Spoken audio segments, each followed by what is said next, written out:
রোজ রাতে মেয়েটার সাথে এমন কিছু হয় যা আপনার কল্পনারও বাইরে।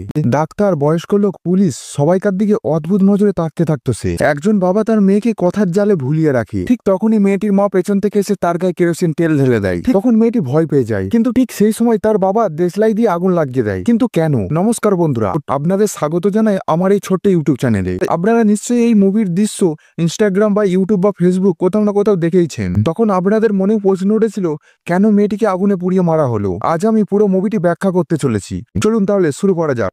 মুভির শুরুতেই দেখানো হয় যে এক লোক নিজের কাজ ছেড়ে বাড়ি ফিরছে, কিন্তু হঠাৎ তার মনে হয় কেউ যেন তার পিছু করছে। সে পিছন ঘুরে তাকায়, কিন্তু সেখানে কাউকে দেখতে পায় না। তবু সে একটু ঘাবড়ে যায়।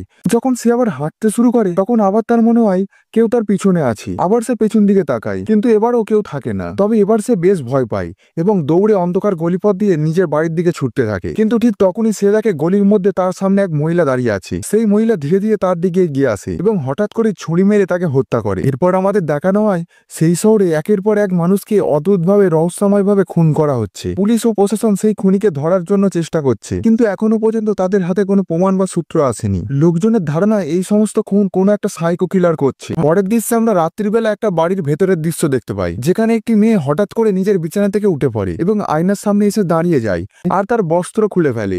আর কিছুক্ষণ পর মেয়েটি আবার ঘুমিয়ে পড়ে। এরপর আমাদের দেখানো হয় যে দুজন পুলিশ অফিসার তাদের ডিউটি শেষ করে বাড়ি ফিরছে, কিন্তু হঠাৎ তাদের মনে হয় কেউ যেন তাদের পিছু করছে। তারা চারিদিক তাকিয়ে দেখে, কিন্তু আশেপাশে কেউ ছিল না। সিনিয়র অফিসার তখন গাড়ি দাঁড় করায়, কিন্তু পেছনে বসে থাকা পুলিশ অফিসার বলে, চলুন স্যার, এখান থেকে তাড়াতাড়ি বেরিয়ে যায়। কিন্তু তাদের গাড়ি ঠিক একটা নির্জন জায়গায় এসে দাঁড়িয়ে যায়। সেখানে তারা একটি ছোট্ট ছেলেকে দেখতে পায় এবং তাকে কাছে আসতে বলে, কিন্তু সে বাচ্চাটি অদ্ভুতভাবে তাদের দিকে তাকিয়ে থাকে। তখন একজন পুলিশ অফিসার সেই ছেলেটির কাছে এগিয়ে যায়। তখন দেখা যায় ছেলেটি তার পিছনে কিছু লুকিয়ে রেখেছে। পুলিশ অফিসার যখন ছেলেটির কাছে পৌঁছায়, তখন সে হঠাৎ তার মাথায় কিছু একটা দিয়ে আঘাত করে আর সেই অফিসার মাটিতে লুটিয়ে পড়ে। কিন্তু ঠিক তখনই আর একজন পুলিশ অফিসারকেও কেউ পেছন থেকে এসে আক্রমণ করে এবং তাকেও মেরে ফেলে। এরপর আমরা আবার সেই বাড়িতে ফিরে আসি। তারা খুব সাধারণ জীবনযাপন করত, কিন্তু রাতে তাদের মেয়ে আবার উঠে দাঁড়ায় এবং আগের মতোই আবার আয়নার সামনে এসে দাঁড়ায় আর তারপর আবার ঘুমিয়ে পড়ে। পরিবারের লোক হঠাৎ বুঝতে পারে যে কোথা থেকে একটা অদ্ভুত আওয়াজ আসছে। তারা খুঁজতে খুঁজতে বোঝে যে আওয়াজটা সামনের আলমারি থেকে আসছে। যখন তারা আলমারির দরজাটি খোলে, তখন দেখে তাদের মেয়েটি ভেতরে জামা কাপড় খুলে গুটিসুটি মেরে বসে আছে। তারা কিছুতেই বুঝে উঠতে পারে না যে আসলে ওর কি হয়েছে। পরের দিন সেই মেয়েটি তার বয়ফ্রেন্ডের সঙ্গে মজা করতে একটা পুকুর ধারে যায় আর তার বয়ফ্রেন্ড জোর করে তাকে পুকুরে নামতে বলে। ছেলেটির হাব ভাব খুব একটা সুবিধার ছিল না। সেই মেয়েটার সাথে অন্য কিছু করতে চাইছিল। মেয়েটির ইচ্ছা না থাকলেও তার বয়ফ্রেন্ডের ইচ্ছা পূরণ করতে মেয়েটি পুকুরে নামে। কিন্তু তখনই হঠাৎ করে মেয়েটার কিছু একটা হয়। সে দেখে হঠাৎ করে পুকুরের ভেতর থেকে অনেকগুলো হাত বেরিয়ে আসে আর মেয়েটার দিকে এগিয়ে আসতে থাকে, যেন ওকে টেনে নিতে চায়। কিন্তু অবাক করার মতো বিষয় হলো তার বয়ফ্রেন্ড এসব কিছু দেখতেই পাচ্ছিল না। মেয়েটি তখন খুব ভয় পেয়ে যায়। মেয়েটি খুব ভয় পেয়ে চারিদিকে তাকাতে থাকে আর চিৎকার করতে চায়, কিন্তু তার মুখ থেকে একটাও শব্দ বের হয় না। আর হ্যাঁ, তুমি যদি চাও তোমার সাথে এমন কিছু না ঘটুক, তাহলে ভিডিওটিতে একটি লাইক করে দাও, কারণ না হলে তোমায় ভূতে ধরবে। এরপর প্রতিদিন রাতে মেয়েটির এইরকমই আচরণ চলতে থাকে। মেয়েটা কখনো উলঙ্গ হয়ে তার বাবার কাছে শুয়ে পড়ে, কখনো তার ছোট ভাইয়ের কাছে উলঙ্গ হয়ে শুয়ে পড়ে। এরপর অদ্ভুত অদ্ভুত কীর্তিকলাপ চলতে থাকে তাদের বাড়িতে। এখন মেয়েটার বাবার সন্দেহ হয় কিছু একটা সমস্যা নিশ্চয়ই হচ্ছে তার মেয়ের সঙ্গে। তাই সে মেয়েকে নিয়ে ডাক্তারের কাছে যায়, কিন্তু সেই লুচ্ছা ডাক্তার তো পুরো মন বসিয়েছে নার্সের দিকে। মেয়েটির বাবার কথায় তার বিশেষ মনোযোগ নেই। নার্সও ডাক্তারকে ইঙ্গিত করে, তার দিকে ডাকে। কে জানে তাদের মধ্যে কি সব চলছিল। ডাক্তার মেয়েটার বাবাকে বলে, এসব তোমার মেয়ের বদমাইশি, তার কিচ্ছু হয়নি। ও, তোমাদের তো বলাই হয়নি, মেয়েটার নাম হলো গৌরী। এরপর গৌরী ও তার বাবা যখন বাড়ি ফিরছিল, রাস্তায় দেখা যায় একটা সাধু নিজের গায়ে জোরে জোরে চাবুক মেরে খেলা দেখাচ্ছিল।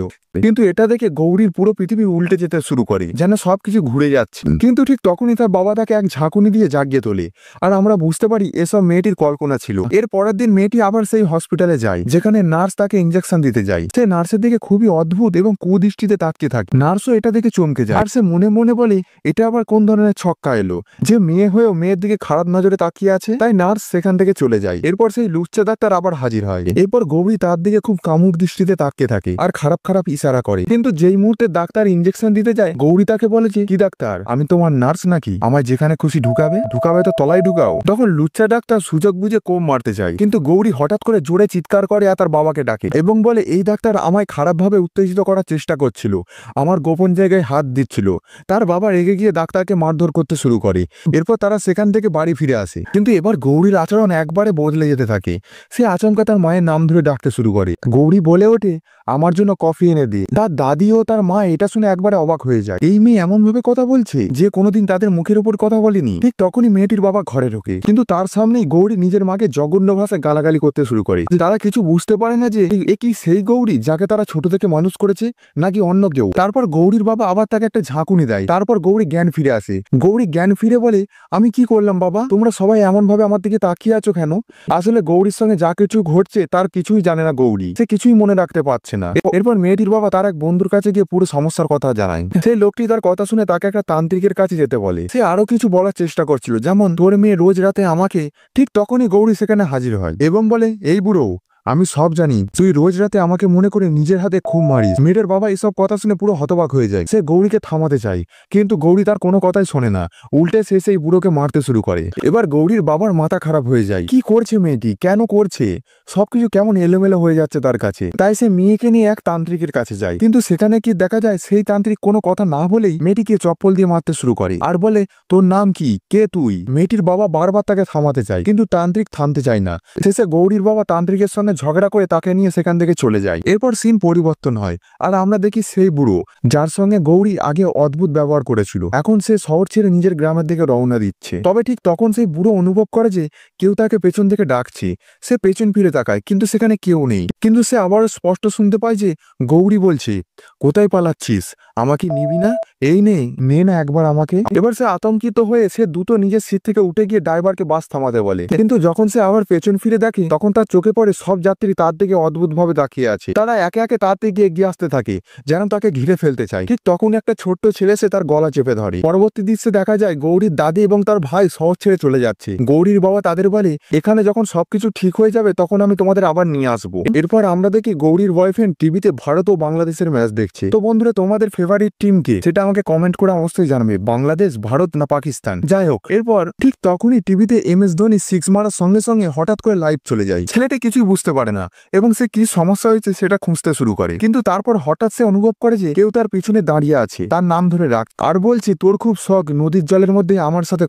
এই কথা শুনে যখন সে পেছনে তাকায় তখন সে দেখে সেখানে কেউ নেই। সে টর্চের আলো নিয়ে সেই আওয়াজ লক্ষ্য করে এগিয়ে যেতে শুরু করে। হঠাৎ তার সামনে এক মেয়ে সাদা কাপড় ঢাকা দিয়ে দাঁড়িয়ে থাকে। যখন সে সেই সাদা কাপড়টা সরিয়ে দেখে, তখন সে দেখে নিচে কেউ নেই। এবার সে প্রচন্ড ভয় পেয়ে দৌড়ে পালাতে থাকে, কিন্তু ঠিক তখনই আবার সেই মেয়েটি তার সামনে এসে দাঁড়ায়। সে অন্যদিকে দৌড়াতে গিয়ে একটা জিনিসের সাথে ধাক্কা খেয়ে মাটিতে পড়ে যায়। তখন তার গলায় একটা লোহা ডট ঢুকে যায় আর তার মৃত্যু সেখানেই হয়ে যায়। এখন গভীর বাবা তাকে একটা সাইকিয়াট্রিস্টের কাছে নিয়ে যায়। তখন সেই ডাক্তার মেয়েটির চোখে টর্চের আলো ফেলে তাকে হিপনোটাইজ করে। তারপর সে গৌরীর থেকে জানতে চায়, তুমি কে?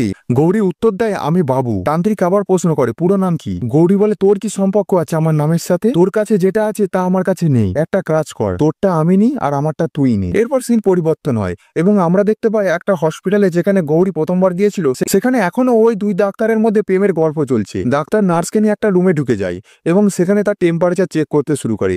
তারা খুব মজা করে, আর যখন তাদের কাজ শেষ হয়ে যায়, মেয়েটি মুখ ধুতে গিয়ে হঠাৎ একটা অদ্ভুত মুখ তৈরি করে। তখন ডাক্তারের পাশেও কিছু অদ্ভুত ঘটনা ঘটছিল, সেও তার যন্ত্রপাতি খুঁজছিল। এরপর দুজন দুজনকে জড়িয়ে ধরে এবং নার্স ডাক্তারের পিঠে একটা ধারালো অস্ত্র ঢুকতে দেয়, কিন্তু তখনই ডাক্তারও নার্সের পিঠে আঘাত করে, কিন্তু এটা তারা কেউ নিজের ইচ্ছায় করেনি। এর ফলে তাদের দুজনেরই মৃত্যু হয়ে যায়। অপরদিকে টিভিতে নিউজ দেখানো হয় যে একজন ডাক্তার এবং নার্স একে অপরকে মেরে ফেলেছে। গৌরীর বাবা এই খবর শুনে খুব অবাক হয়ে যায়, কিন্তু তখন গৌরী বলে, আমি তাদের দুজনকে মেরেছি, শুধু এই দুজনকে নয়, তোর প্রাণের বন্ধুকেও আমি মেরেছি। এরপর গৌরীর বাবা পুলিশ স্টেশনে গিয়ে বলে, আমি জানি এই শহরে কে মার্ডার করছে। পুলিশ অফিসার তাকে পাগল মনে করে এবং তাকে স্টেশনের বাইরে বের করে দেয়, কিন্তু ঠিক তখন সে এমন কিছু কথা বলে যা শুনে পুলিশ অফিসার চমকে যায়। সে এমন কিছু তথ্য দেয় যা পুলিশ এখনো মিডিয়ার সামনে প্রকাশ করেনি। অফিসার খুব অবাক হয়ে যায় যে এই লোক এসব কি করে জানলো। এরপর পুলিশ অফিসার সেই ব্যক্তির সঙ্গে তার বাড়িতে যায়। পুলিশ অফিসার যখন সেই বাড়ির ভেতরে প্রবেশ করে, তার সামনে গৌরী বসে থাকে, যে তখন এক পুরুষ কণ্ঠে বলে, কিরে ভুলে গেলি আমাকে? আমি বাবু। পুলিশ অফিসার তার নাম এবং কণ্ঠ শোনা মাত্র তার শরীর থেকে ঘাম ঝরতে থাকে, সে কাঁপতে থাকে, আর সে তখন কোনো কথা না বলে দ্রুত বাড়ি থেকে বের হয়ে পুলিশ স্টেশনে ফিরে যায়। এখন এই গৌরী, যার ভেতর বাবু নামের এক সাইকো কিলারের আত্মা ছিল, সে তাদের জানায়, আজ থেকে 2 বছর আগে এই পুলিশ অফিসার আমাকে মেরে ফেলেছিল, আর তখন থেকে আমার আত্মা এখানেই ঘুরে বেড়াচ্ছিল, কিন্তু তারপর আমি তোর মেয়ের শরীর পেয়ে যাই। সে আরো বলে, আমার খুব পছন্দ হয়েছে তোর মেয়ের শরীর, এখানে থাকতে আমার ভীষণ ভালো লাগছে, বেশ মজা পাচ্ছি তোর মেয়েকে নিয়ে, তোর মেয়ের শরীরটা খুব মজার। পরবর্তী দৃশ্যে আমরা দেখতে পাই সেই সাইকেল সাইকিয়াট্রিক ডাক্তারকে। তার মা যে জীবনের শেষ মুহূর্ত গুনছিল, সে তাকে বলে আমি কি মরে যাবো দেবু, আমি খুব ভয় পাচ্ছি, আমাকে বাঁচা দেবু। ঠিক তখনই তার কাছে গৌরীর বাবার ফোন আসে। ফোনে সে বলে আমার মেয়ের সাথে অনেক খারাপ কিছু হচ্ছে, আপনি তাড়াতাড়ি আমার বাড়িতে চলে আসুন। তারপর সে যখন মেয়েটির বাড়িতে পৌঁছায় এবং তার হাত ধরে চেক করে, তখন গৌরী বলে ওঠে আমি কি মরে যাবো দেবু, আমি খুব ভয় পাচ্ছি, আমাকে বাঁচা দেবু। এই কথা শোনা মাত্র সেই ডাক্তার খুব ভয় পেয়ে যায়, কারণ মেয়েটি ঠিক তার মায়ের কণ্ঠে কথা বলছে। সে অবাক হয়ে যায় এবং আতঙ্কিত হয়ে সেখান থেকে পালিয়ে যায়।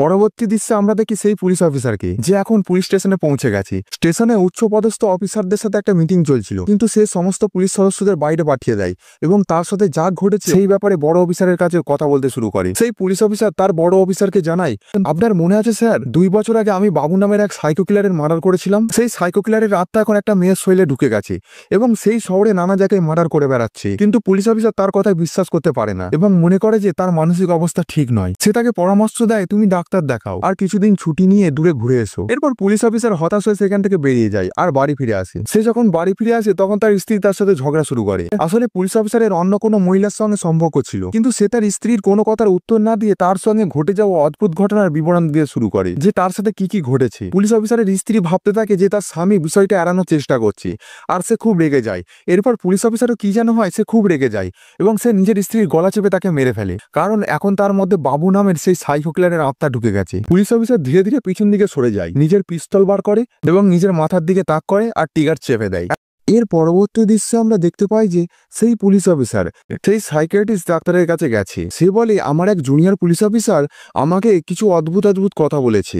সে বলেছে সে 2 বছর আগে সে যে সাইকো কিলারকে হত্যা করেছিল তার আত্মা এখন এক মেয়ের শরীরে ঢুকে গেছে। আর এই কথা শোনার মাত্রই সেই ডক্টর আবার আতঙ্কিত হয়ে পড়ে, তার শরীর থেকে ঘাম ঝরতে থাকে। আর ঠিক তখনই পুলিশ অফিসারের কাছে এক কল আসে। কল কাটার পর সে ডক্টরকে জানায়, আমি যে পুলিশ অফিসারের কথা বলছিলাম সে তার স্ত্রীকে হত্যা করে নিজে আত্মহত্যা করেছে। এরপর দেবু মানে সেই ডাক্তার এবং পুলিশ অফিসার সেই মেয়ের বাড়িতে আসে। তখন মেয়েটি পুলিশ কমিশনারকে এমন কিছু বলছিল যা শুনে পুলিশ অফিসারের তো হুঁশি উড়ে যায়। সেই মেয়েটি বলে, এই শহরের সমস্ত হত্যাকাণ্ড আমি করিয়েছি এবং এখন তুমি আমার কিছুই করতে পারবে না, কারণ তুমি আত্মাদের হত্যা করতে পারবে না, তুমি তো শুধু জীবিতদের মারতে পারো। এরপর মেয়েটির পরিবার, পুলিশ ও ডক্টর সবাই মিলে প্রথমে তারা যে স্থানীয় তান্ত্রিকের কাছে গিয়েছিল এখন তার কাছে আবার যায়। তান্ত্রিক তাদের তখন অনেক কিছু বলে এবং বলে এর এখন কোনো উপায় নেই, এর লাস্ট উপায় হচ্ছে গৌরীকে মেরে ফেলা। তবে হঠাৎ তার শরীরে অদ্ভুত ধরনের কিছু পরিবর্তন হয়, তার শরীর পুরো বেঁকে যেতে থাকে এবং যেন মনে হচ্ছিল কেউ তাকে আঘাত করতে চাইছে। সবাই তাকে দেখে আতঙ্কিত হয়ে যায়। তারপর তান্ত্রিকের শরীর হঠাৎ করে আকাশে উড়ে যায়